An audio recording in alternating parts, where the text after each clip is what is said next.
that game. Thank you very much, Riff. What's up, guys? Got Voyboy and Quas here. Already waving to the camera. But obviously, you guys played really well that game. Under a 30-minute win as well, which is awesome for you guys. Talk to me about your thoughts heading into that game, how you felt. So yeah, we had a rough Super Week. We went 1-3. Going into that week, we were feeling really confident. I would honestly say that was the best I've ever felt, like as a team on Curse since I joined. Like in terms of strength and just confidence in our ability to win games. And then yeah, we went into the week. We had a series of really close games, and we ended up coming out with a 1-3, which was really disappointing to us. And it definitely wasn't something that we wanted or expected, but we just took it for what it was, and we made like a commitment to work even harder and just try to pick ourselves back up, because it's the start of the season. No matter how strong we thought we were, we obviously have a lot of stuff to still improve on, and that's something that we can definitely do. I have no doubt in my mind that by the end of the season, we can continue growing and just keep getting stronger, and I think we can definitely vie for that world spot, top 2, top 3. But right now, yeah, yesterday we lost to Cloud9, obviously one of the best teams in North America for the longest time. We felt pretty good about our chances versus them, and we just made like a crucial mistake at Dragon, and we got wrecked for it. And then going into EG, we just felt like, okay, we know we can beat EG. Like, we've been consistently doing well versus them. Let's just play our game and close it out. And that's pretty much what we were able to do, which made us all pretty just relieved, I guess. Yeah, it was a pretty relieving game. So, Quas, Voy was talking about how you guys felt super, super strong coming into week 1. Are you feeling still very good about the team in week 2, 1-1? Yeah, we still feel pretty good. Just the first week was really rough. But we know what mistakes we made, and we know what to fix. So we know that we can get stronger, and just with longer time we have as a team, we're going to get better. So what goes into fixing issues? Like, what do you do when you go back home, when you're practicing? Like, how do you say, we won't make this mistake again? Well, it all comes to practice. Like, you have to practice those things that you made the mistakes on, so it doesn't happen at LCS. So, for example, there's many things like certain habits that you have to fix them with practice, and then you will translate them over at the LCS games. Who's helping you guys sort of identify habits you need to fix or new strategies to employ? Is it just you guys amongst yourselves, or do you have a staff behind you? We identify some things, but we do have a staff behind us. We have our analyst, Mark. He helps us a lot with stuff that we don't notice normally, and like paths to take in level 1s or whatever. So it's really nice to have an analyst behind you to help you out. And Void, to you, when you're playing up against teams, right, you've got 2 games a week, and you've got about 5 days to prepare for each one. Are you able to identify like key weaknesses or key strengths in your opposition that you're like, we're going to target this, we're going to get around that?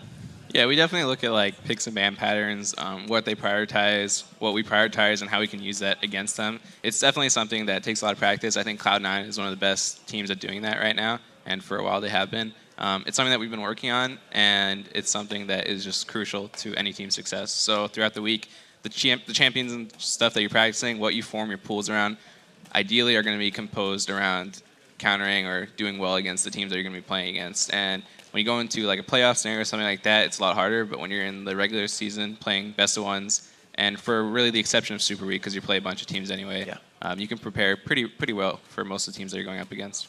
Nice, and of course that worked out really well for you guys in this game. I actually want to pull ourselves back into the game. Then we have a couple of replays we want to talk about. First one is around a 12-minute dragon fight. We'll pull that replay up. This is one I think Dominic gets a really good smite, and you end up winning the fight 4-1, if I remember it properly. Yep. If we can roll the clip, you can go for it. All right, so right here, we know both our top laners have TP. They start TPing in, we come in. We just basically start dragging to bait them to coming into us to start the fight, and then they come in. We get a few kills here. The Karthus was dead, so we knew that we had the advantage going into it. We knew that Karthus ult was still up, and here it's kind of a very like scary situation, but we have shields, and Lulu still has mana, so she can just keep going in. And then Quas gets a nice, really hyphy E-flash Q and kills Shyvana as well. So we came out ahead off that, and I think going into that situation, we had momentum, and we knew that we could win that fight right off the Karthus kill that we like Flash Akun and Flash Yasuo knocked up. So we pretty much knew we had the advantage there, and once we got those kills, we just were able to take control of the map and pretty much didn't give EG any opportunities to come back. So once you guys start to control the map, how do you play once you're like, we're like 4,000 gold up, we got a bunch of kills, they're afraid to fight us. How do you push that lead forward? So one thing to keep in mind is you cannot let them have any picks. So they might try to do like extended lane ganks or something. So you have to be really wary and play safe. Do not throw your lead, and then just play for the objectives. Like, you know, oh, this is coming up soon. We should prepare for this. So you plan ahead, and then you do the lanes. You do the lanes you want to do. Like, for example, sending the bottom or something for the blue, and then that's how you progress. Just keep fighting, and then once you're ahead, and not make any mistakes to throw. Yeah, it seems like you guys really held control of that game really well. It was a really clean game for you guys. I want to call up actually a second replay then. This is the Dragon I thought I was talking about. Actually, I might be wrong in all cases, but this is another Dragon fight, 24 minutes in. I might have missed them entirely, but if you want to walk us through this battle as well. All right, so right here, we thought they were just going to give up the free Dragon because we knew that we were stronger than them, but they actually come in. Snoopy, I believe, looks for the Smite Steal. He goes in, we get the Yasuo ulti off, and then we're just all kind of in a clump. There was 3 people clumped up in a line, so I was able to get a lot of really good AoE damage, and we kill, I think we ace him here. I think I go down for my team, the Martyr, but right here we basically ace them, one for 5, and we had the option to look for Baron here or look to just push down mid and reset and take control of the map. If we had gone for Baron, we knew that they had TP, so that was kind of a risk, and we just erred on the side of caution and just went for the mid turret. And at that point, we knew we were 100% stronger than them, so we just were able to go down mid, take turrets, and they really couldn't contest any of those.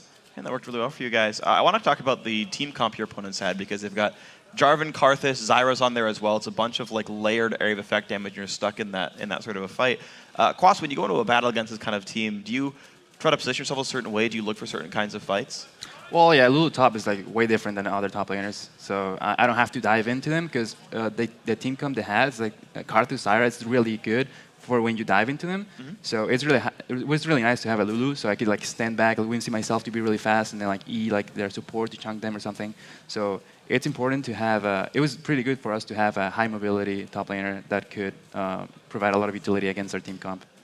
Yeah, and that worked really well for you guys. So I want to start talking about the future then for you guys. So next week you fight Complexity and Team Solo Mid, teams that are having moderate success so far this season. Talk to me about these teams and how you feel like you match up against them. So Complexity, I think they are still kind of developing how they want to play and stuff. So I think we should have the advantage against them. That's a team similar to EG that we're pretty confident going up against. And then as for TSM, I think they're also in a bit of a struggle, just like us right now.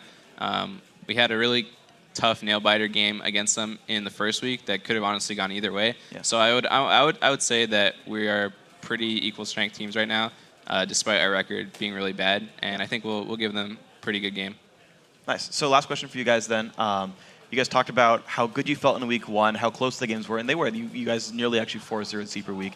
With all these games being really close and unfortunately having a bad record to start it out, how do you actually stack yourselves among the teams right now? And then how long will it take you guys to be that #1 that you're looking for? Right now, I mean, I think results are all that matter, pretty much. So right now I think before this last game, we were in like 6th, 7th, 8th place. We were tied for that. So I would say that's our standing, and that's probably what we deserve right now. But I think we are a much better team than what that reflects. Yeah. And I think with just more time to practice and fix out like these pretty easy mistakes that we've been making consistently in like late game scenarios, I'm not going to go too much into detail, but sure, it's something that we've had a problem with. I think that would go a long way to improving ourselves, just making us a more solid team. So I would honestly say that we can stack up against any of the top teams right now. I mean, we gave LMQ, TSM, CLG all really close games. We beat Dig. I would say people consider those guys the top 4 right now. And I think next week, the weeks after that when we play them, we should be able to come out with wins. So looking forward to that. All right, yeah, looking forward to see you guys play. Guys, congratulations on your win. We'll see you next week as well for another hopeful 2-0. Guys, we got more games going on, but going to kind of back up and refresh our broadcaster mana. But stay tuned to see if your response to our Twitter question of the day is going to be read on air. Then it's time for our next match, Complexity versus Counter Logic Gaming. Don't go anywhere.